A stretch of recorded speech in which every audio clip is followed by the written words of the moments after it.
ಮಂಗಳೂರು ಬೈಕಂಪಾಡಿಯ ಅಂಗರಗುಂಡಿಯಲ್ಲಿರುವ ಮೊಯ್ತೀನ್ ಜುಮಾ ಮಸೀದಿ ಮುಸ್ಲಿಂ ಜಮಾಅತ್ ಹಾಗೂ ಇದಕ್ಕೆ ಒಳಪಟ್ಟ ಅಡ್ಕಾ ಕಮ್ಯುನಿಟಿ ಹಾಲ್ ಗೌಸಿಯಾ ಮಸೀದಿ ದರ್ಗಾ ಕಟ್ಟಡ ಮತ್ತು ಮಿಸ್ಬಾಹುಲ್ ಉಲುಮಾ ಮದ್ರಸಾ ಕಟ್ಟಡಗಳನ್ನೊಳಗೊಂಡ 650 ಸದಸ್ಯರನ್ನೊಳಗೊಂಡ ದೊಡ್ಡ ವಕ್ಫ್ ಸಂಸ್ಥೆಯಾಗಿದೆ ಎಂದು ಎನ್ಪಿ ಅಬೂಬಕರ್ ಹೇಳಿದರು. ಅವರು ಈ ಬಗ್ಗೆ ಸುದ್ದಿಗೋಷ್ಠಿ ನಡೆಸಿ ಮಾತನಾಡಿ, ಮೊಹಿಯುದ್ದೀನ್ ಜುಮಾ ಮಸೀದಿ ಮುಸ್ಲಿಂ ಜಮಾತ್ ಹಾಗೂ ಇದಕ್ಕೆ ಒಳಪಟ್ಟ ಕಟ್ಟಡಗಳು ಕರ್ನಾಟಕ ರಾಜ್ಯ ವಕ್ಫ್ ಮಂಡಳಿಯಲ್ಲಿ ನೋಂದಾವಣೆಗೊಂಡಿದೆ.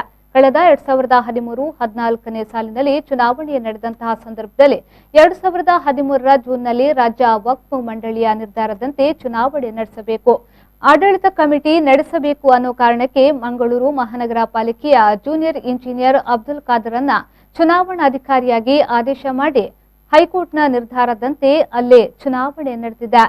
2014ರಿಂದ 2017ರವರೆಗೆ ಆಡಳಿತ ಕಮಿಟಿಯು 11 ಸದಸ್ಯರನ್ನೊಳಗೊಂಡ ಸಮಿತಿ ರಚನೆಯಾಯಿತು. ಇನ್ನು ಏಪ್ರಿಲ್ 2ರಂದು ಸಹಕಾರಿ ರಜೆ ಇದ್ದರೂ ಮೊಹಿಯುದ್ದೀನ್ ಜುಮಾ ಮಸೀದಿ ಜಮಾತ್ ಖಾನೆಯಲ್ಲೇ ಸಭೆ ನಡೆಸಿದ್ದಾರೆ.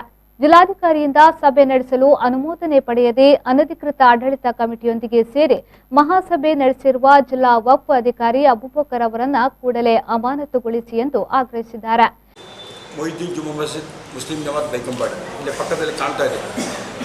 ಆ ಮಸೀದಿಯ ಆಡಳಿತ ವ್ಯವಹಾರಗಳ ಬಗ್ಗೆ ಸಮಸ್ಯೆ ಇರುವುದರ ಬಗ್ಗೆ ಈಗಾಗಲೇ ಒಂದ್ಸಲ ಪ್ರೆಸ್ ಮೀಟನ್ನು ಕರೆದಿದೆ. ಈಗ ಮತ್ತೆ ವಿವರವಾಗಿ ಆ ಪತ್ರಿಕಾ ಗೋಷ್ಠಿಯನ್ನು ಕರೆದಿವತ್ತು ನಮ್ಮ ಜಮಾತಿನ ಸದಸ್ಯರು ಇನ್ನೂ ಕೂಡ ಬರಲಿಕ್ಕಿದ್ದಾರೆ. ಸೇರಿಕೊಂಡು ಒಂದು ಪತ್ರಿಕಾ ಗೋಷ್ಠಿ ಕರೀಬೇಕು ಅಂತ ನಿರ್ಣಯ ಮಾಡಿದ ಪ್ರಕಾರ ಇವತ್ತು ಪತ್ರಿಕಾ ಗೋಷ್ಠಿಯನ್ನು ಕರೆದಿದ್ದೇವೆ. ಮೊಹಿಯುದ್ದೀನ್ ಜುಮಾ ಮಸೀದ್ ಮುಸ್ಲಿಂ ಜಮಾತ್ ಬೈಕಂಪಾಡಿ ಇದಕ್ಕೊಳಪಟ್ಟಂಥ ಅಡ್ಕಾ ಕಮ್ಯುನಿಟಿ ಹಾಲ್ ಮತ್ತು ಅಡ್ಕಾ ದರ್ಗಾ ಕಟ್ಟಡ ಮತ್ತು ಮಿಸ್ಬಾಹುಲ್ ಉಲುಮಾ ಮದ್ರಸ ಕಟ್ಟಡ ಇದು ಒಳಗೊಂಡಂಥ ಸುಮಾರು 620 ಸದಸ್ಯರುಳ್ಳಂಥ ಒಂದು ದೊಡ್ಡ ವಕ್ಫ್ ಸಂಸ್ಥೆಯಾಗಿದೆ. ಈ ವಕ್ಫ್ ಸಂಸ್ಥೆಯು ಕರ್ನಾಟಕ ರಾಜ್ಯ ವಕ್ಫ್ ಇಲಾಖೆಯಲ್ಲಿ ನೋಂದಣಿಯಾಗಿದೆ.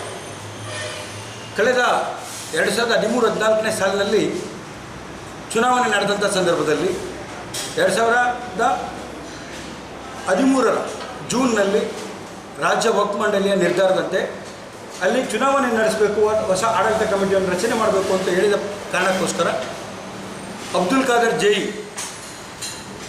ಜೂನಿಯರ್ ಇಂಜಿನಿಯರ್ ಮಂಗಳೂರು ಮಹಾನಗರ ಪಾಲಿಕೆ ಇವರನ್ನು ಚುನಾವಣಾಧಿಕಾರಿಯಾಗಿ ಆದೇಶ ಮಾಡಿ ಹೈಕೋರ್ಟ್ನ ನಿರ್ಧಾರದಂತೆ ಅಲ್ಲಿ ಚುನಾವಣೆ ನಡೆದಿದೆ.